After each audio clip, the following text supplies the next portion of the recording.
All right, man. This your boy Ball. It's the best day of my life. Tomorrow's not promised. Go on, do your little dance. While they still playing your song. Cause once it's over with, y'all, it's over with, man. I got it exclusive. Man.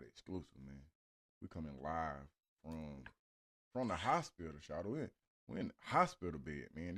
This it don't get no more exclusive than this right here. Uh, I got Chief on the phone. That's what they know you as, right, bro? Yeah, Chief, Cocky Kid. Everybody in Chicago know me as Cocky Kid. Okay, so that's where you're originally from, Chicago. Yeah. Okay. And so first of all, man, we hope you heal. What you doing in the hospital? There's a bunch of issues going on with my back and my leg, bro. And it probably came from playing football so much and when I was living in Chicago. Okay. It throwing my tackle, man. Down the line, it got to me. Then it could be from getting stabbed or whatever while I was down the road. You I got don't know. you got stabbed while you were down the road. Where you was at? And Coastal State Prison. You was at Coastal. What year was this? This was 2017 to 2020. All right, so we gonna get to that, but let's back up a little bit. Uh, what was what was your childhood? Hold on. What? How old are you, bro? I'm 47. Okay, so I'm for that. We were around about the same age, bro. You know the crazy part is when I was in junior high, we had a homeboy. He was from Chicago, bro. This nigga moved so differently, bro. Like What? we were moving on some. What? Go ahead. I was just gonna say. I was just gonna ask you what you mean, but you about to say it. Yeah, I'm saying like we in junior high. This nigga was moving like a grown man, and beef was different to him. Mind you, this back in '95. No, this probably like '92, '93. And I remember him, cause the females were just on, bro. I think his name was Tory. But then one summer, bro, he went back to Chicago and he never came back. And that's when I started to realize that Chicago was a tad bit different. It don't be a whole lot of hooping and hollering. It be on some more strategic stuff. So Yeah. I'm that introduction. These people be telling me stop talking so much. But how was life in Chicago, bro? Oh man, it was crazy, bro. Cause like fun for us was throwing crab apples at the police, and making the police chase after us if we get when we get bored, Okay. just to have fun and shit. Yeah. Going in a different neighborhood, making niggas chase us out the neighborhood. Yeah. If you got that type of heart or whatever. Yeah. Like if you cheated, beat Vice Lord, whatever you was on up there, didn't too many people come in that hood that wasn't affiliated, or if you didn't have no campus in that hood, you can just coming over there, just walking around, hollering at no female like it wasn't going down like that. Right. When a nigga want you, then back then when a nigga wants you, if you had beef with a nigga want you, they was coming to get you and not accidentally hitting these folks, shit like that. Yeah.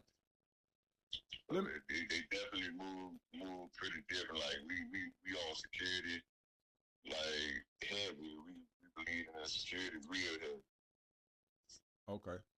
So for people who don't know, how why is Chicago built like that? Cause this you talking about years and years ago, like these.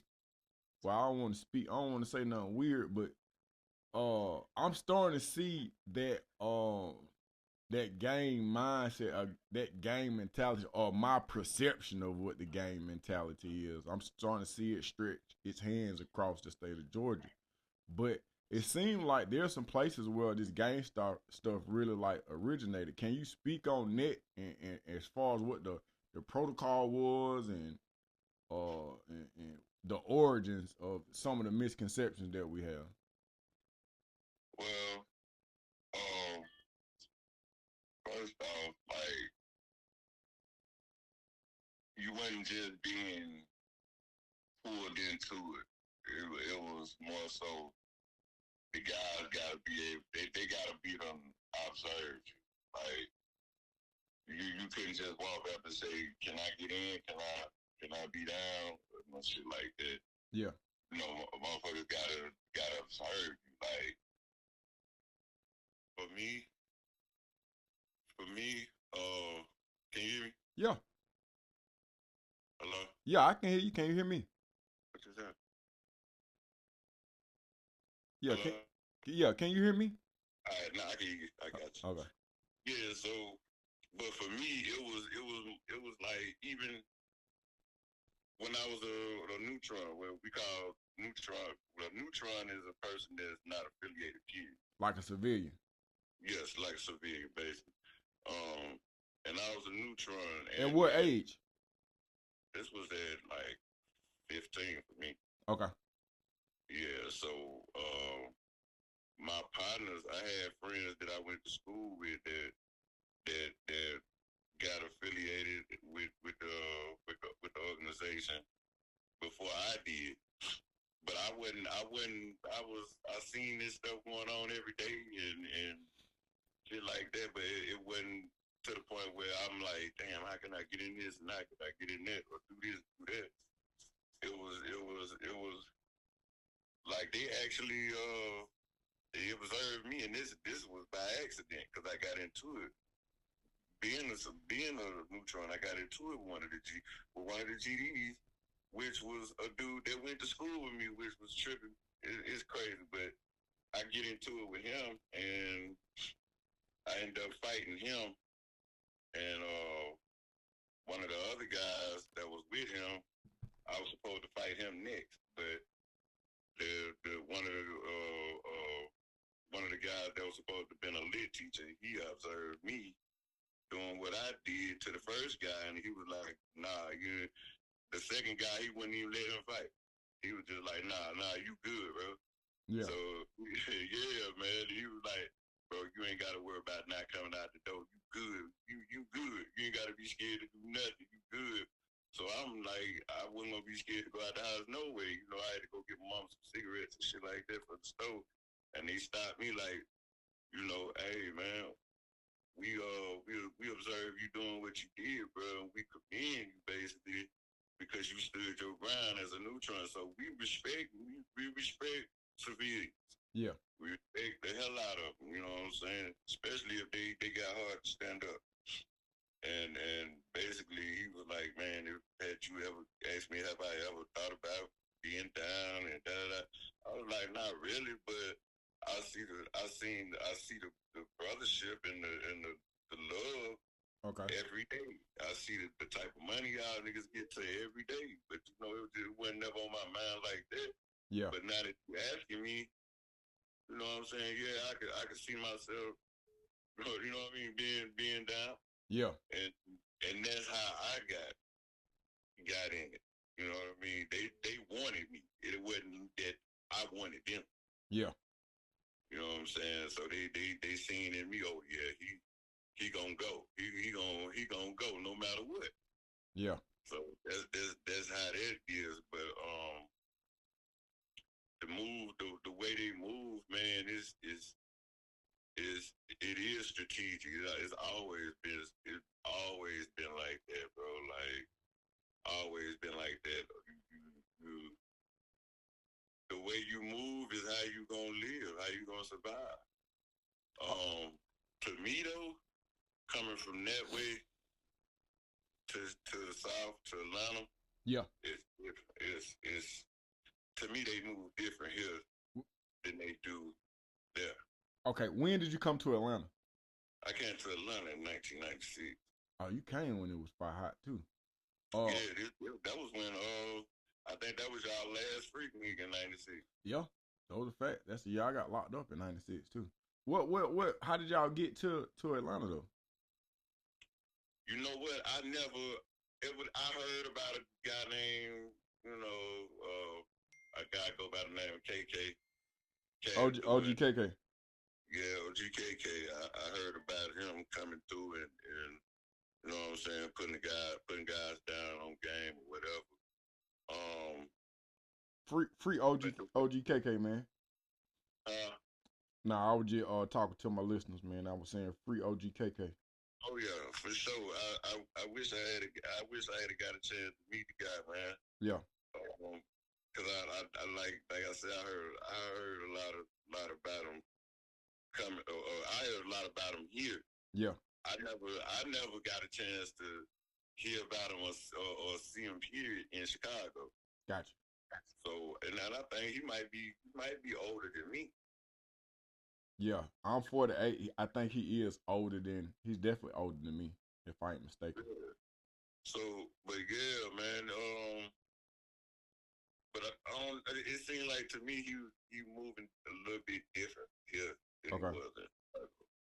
Okay. From what I heard, it's only so much I can get into on that. Right. But Right. Right. Right. I heard that he was moving a little bit more different here than he was there. With to me, from the way it sounded to me, like with a few add-ons. You know what I'm saying? A few added type of shits or whatever. But yeah, that's as far as I could go with that. But yeah, but I have heard he was guys here say he was good people though. You know what I'm saying? Yeah. Say he was good people. When you came to Georgia, what part of town was you in? Vine City. My first stop was Vine City, man. Oh, y'all went straight to the building. Yeah, bro. Like my uncle had a house. But he got a couple houses over there in Vine City, right there on Walnut. Yeah. What school was you going to? I ain't even go to school down here. I did all my schooling up there in the shop. When I got down there, I was just trying to learn the land. You know what I mean? So hold on. Because when you come down here, you came down here in 96. Then you were about 15, 16 years, 16, 17? 17, yeah. So I'm saying you had then graduated in Chicago, or? No, I ain't even graduated, bro. I left Chicago due to some crazy shit, bro. Like some crazy shit that I would have never thought would have went down. But yeah, I left it in that way. I mean, I'm not to the point where I gotta watch my back or I can't go back home because I don't been back home. Right. But yeah. Yeah. So we can't discuss it online. Yeah, not that part. Okay. Not that part. I mean, not without. If it's anything, we ain't got to touch on it. I don't even want to play around. So you in Vine City? You're a teenager. Who you living with? Mom, dad, relatives? Who you with? Yeah, I'm living with a relative, my uncle. Okay. The one that got 2 houses or whatever. My mama was on dope back then though, and she hadn't made it to Atlanta yet. Yeah. So I stayed with my uncle and them and got a chance to meet a few people around the way. Shout out to Dak. Shout out Sean. Yeah. Okay, so what is your day-to-day looking like in Georgia? Because you're not in school, so you got all day to get into mischief. In 1996, it was plenty of it to go around. Yeah, every day, man. It was like I got a chance. Like you said, every day I'm out there. Like, but it was like by me knowing how to move. I never stayed. I ain't never been that person that just wherever I go just to be in the house or whatever. If it's a new area, I'm gonna move around. I'm gonna move around, walk around, and see who around. You know what I'm saying? I've always been a person to get along with everybody, no matter what you is or what you do. Okay. And yeah, that's how I moved about in Vine City. I go to certain stores in the hood. You know what I'm saying? Speak to folk. You know what I mean? Because I believe in that. You walking up on folks' feet. Don't just be looking at them folk like that. That's how we move. Like, because in Chicago, if you just walking up on a person and you ain't saying nothing, yeah, they gonna think you're on the bullshit. Yeah. Try. Yeah, they gonna try you. So I applied that everywhere, and it worked. So, and I actually got cool with people around there like that, and just started learning the area and stuff. People started knowing who I was and learning me. Okay. Did you run into some OGDs when you came down here? I actually did when I first came down. Re- I ain't even when I first came down. I ain't even know if we was even here. What you mean? Oh, okay. I see what you're saying. Yeah. Okay. Yeah, I ain't even know if we was even Yeah. here, bro. Yeah. Because like being in Chicago, we wear our hats either to the left or to the right. Right. And if they don't do that here. No. No. So it's like, and we the type, silence, secrecy is a big thing. Okay. You know, because if you know, then you know. Right. You read niggas' tattoos when you talking to them. You read niggas' demeanor, and that's how I would have known that a person was GD. Yeah. If being here, that's how I would have knew that. Just because like I say, they ain't cocking their head to the right being GD, and cocking it to the left being no vice lord. So I wouldn't be able to tell like that. I had to read the tattoos. I had to read how niggas stand, because we gotta. It's, I don't know. It's just something in us that you a nigga standing a 6 point, which is right. which means your heels together. Right. You know what I'm saying? Yeah. And the way a nigga fold his arms, it ain't gonna be no regular fold. You know what I'm saying? Right. So that's how I would be able to tell, and I never got a chance. I never seen that. None of them guys over there. So I'm like, okay, it must not be it must not be no G's over here or whatever like that. Okay. And I used to go to 5 points. I used to, you know what I'm saying? I used to look around and try to spot and got him. Yeah. But I never was able to. I ran into one dude, man. I forgot if he whatever it was. I recognized that he was saying that he was GD. Okay. And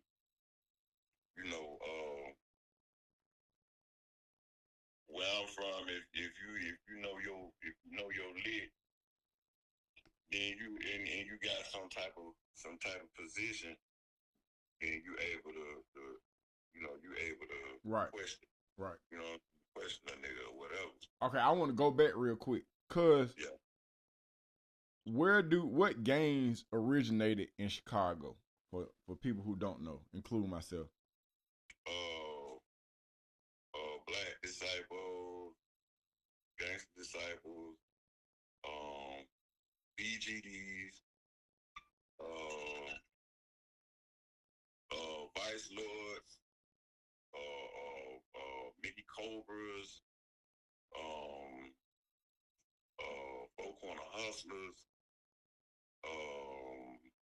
what else? Plus the Latino gangs, the Kings, the Latin Kings. Yeah.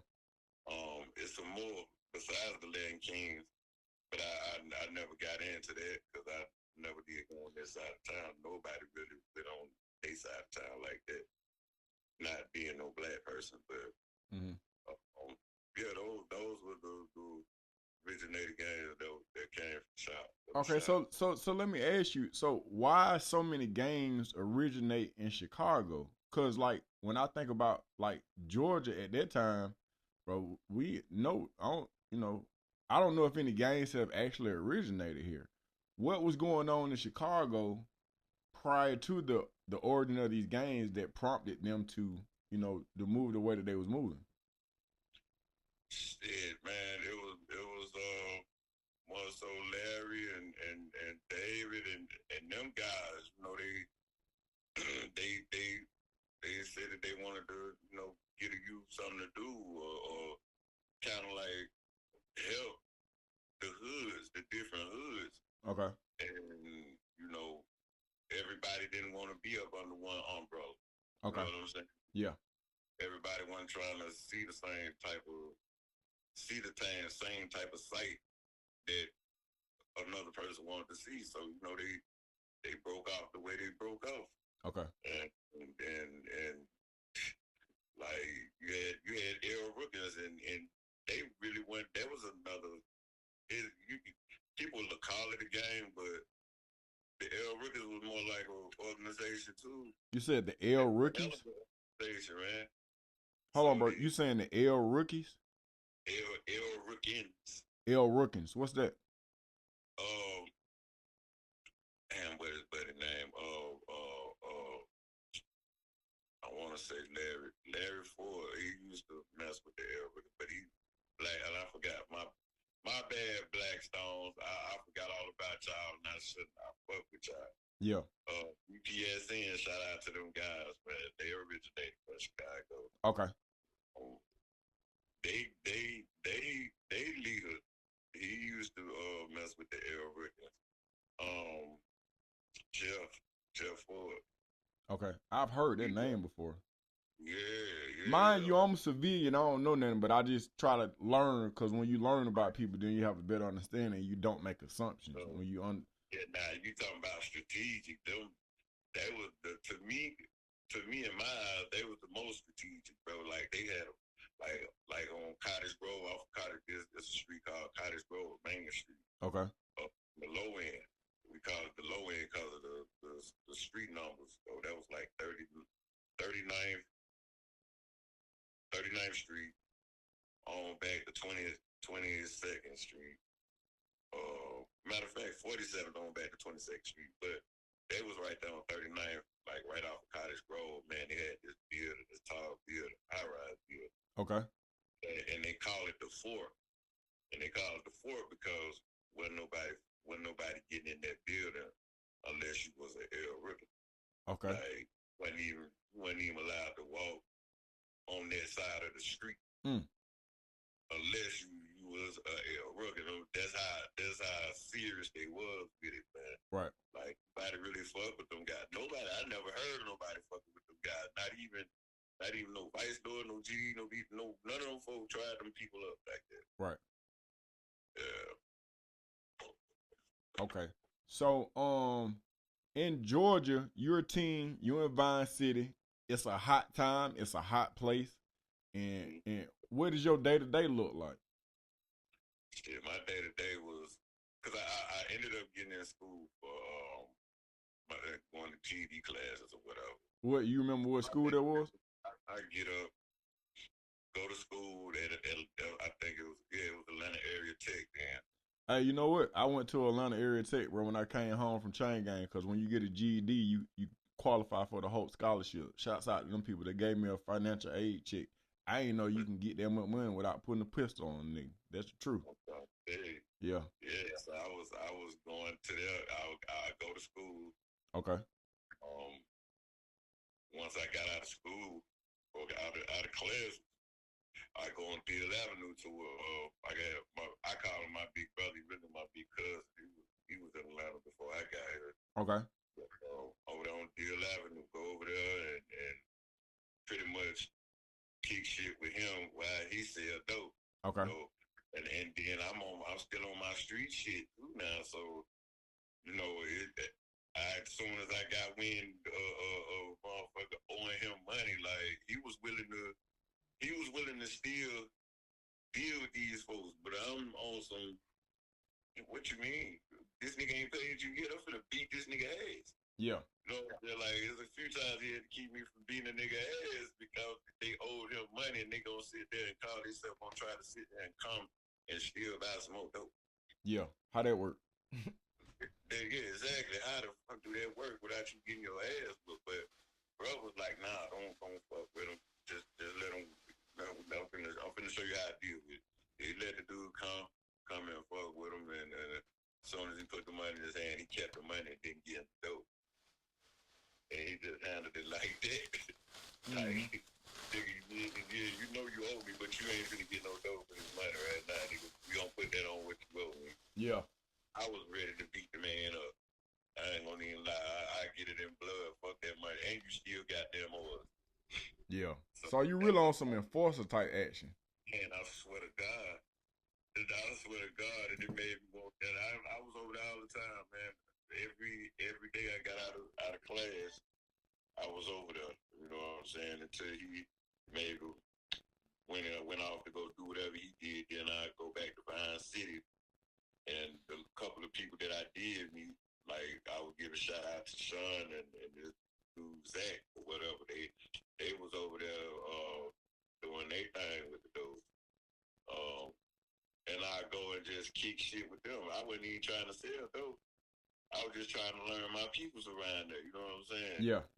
And by me being from Chicago, they would fuck with me the long way, man. Like I loved it. I love that love. Like y'all fuck with me the long way. Shit. You know, just knowing that I'm from the land, knowing that I ain't on the bullshit, knowing that I ain't no sucker ass nigga, they ain't never tried me, none of this shit. I was like, oh yeah, I can fuck with these folks. And I fuck with them damn near every damn day when I went home. So Chicago is known as the land? Yeah. Okay. Yeah. That's what we call it, the land. Especially if we don't move to another state. But yeah, man, they gave me some what they call that Southern hospitality and shit. Yeah. And I seen a lot of shit fucking with them folks, man. It was some funny people, but they got to the money, bro. Like they definitely were getting to the money. And that was my first time even knowing that seeing a female get to the. I was seeing my first trap queen that I ever seen was in Chicago. Okay. She took me on to the dope or whatever, but his female Sean that was in Atlanta in Vine City, she was a tomboy with it. Okay. But you see it, you would think, oh, she one of them bulldogs. She like them hoes. Yeah. Maybe she probably did, but she had a whole boyfriend, which was that. That was her baby daddy. Wow. But he was on some shit like she was on some real dude type shit. Like I ain't never seen nobody try that woman, man. I'm talking about I ain't gonna lie to you, I was infatuated in how she moved, bro. Like, damn. Well, if we had her on the goddamn city, yeah. Boy, everybody would be getting money right now because that's how she was. Okay. So that was pretty much my day to day, man. The first time I even, like I say, the little dude downtown in 5 Point, whatever happened, he said he was GD. Okay. And I ended up having to question. You know what I'm saying? Because I just didn't. I wasn't getting that vibe. I wasn't believing it. Really. Yeah. You know what I'm saying? And when I asked him to spit a certain type of lick, which was the Creed, he went into saying some other shit. Yeah. And I ended up having to violate that guy. So that was my first encounter with somebody who said they was GD. Right. But actually knowing that it was GDs here in Georgia, I found that out when I went to prison, my first time in prison. Okay. So what was the first time you got locked up in Georgia? Oh shit. Probably 97. That was the first time I got locked up, and I went to Rice Street. What was the charge? That was about take. I had got caught with a hot box. Okay. And, yeah, went up in that thing, man, and shit, they was in there thugging it out, man. They was in there really thugging it out there. And I'm like, okay, this shit, it ain't nothing like the county jail in Chicago, because you know everybody get separated. If you're GD, you're gonna go with the GDs. If you BD, you're gonna go with the BDs. If vice lord, they're gonna sing with it. But you gotta tell them folks. You gotta let them folks know, because if not, they'll throw your ass in there with some wolves that ain't what you what you affiliated with, and you fuck around and die in this bitch. In real life. Yeah, so I noticed that they weren't separating people in Rice. Like everybody going, whoever you is, y'all going in everywhere. There yeah. I don't think the politics in '97, the politics right. was not as strong as they are now. Right. Okay. How long do you stay in there for that hot box? And just out of curiosity, what kind of hot box was it? It was an old ass car, man. Like I called that bitch a banana boat. It might have been a deuce and a quarter, but I called that bitch a banana boat. Yeah. And the only way I even came across the motherfucker, bro, because I was walking past and I noticed the keys in the motherfucker. Just like that. Just like that, bro. Door open, and I'm looking around like, This man, gotta be a trick. yeah, bro. But then I'm like, fuck that. I'm gonna try it anyway. Yeah. I got that motherfucker, man. That bitch crunk up. That bitch broke. I was able to put that bitch in gear, take right on off. I'm like, oh hell no, I'm everywhere in that motherfucker, bro. Like I think I kept that damn hot box for a whole 2 weeks, dog. Yeah. I swear to God, I'm talking about, and it was crazy because I had been up for a while, and I ended up falling asleep in that motherfucker, man. I fell asleep in that motherfucker at the light, in Fourth Ward, some goddamn well, and I woke up to the police goddamn knocking on the window and shit, bro. Bro, that's really a humbug. You ain't out stealing cars. You randomly walk up on. Yes, bro. Hold on. I'm about to pause it real quick. Yeah.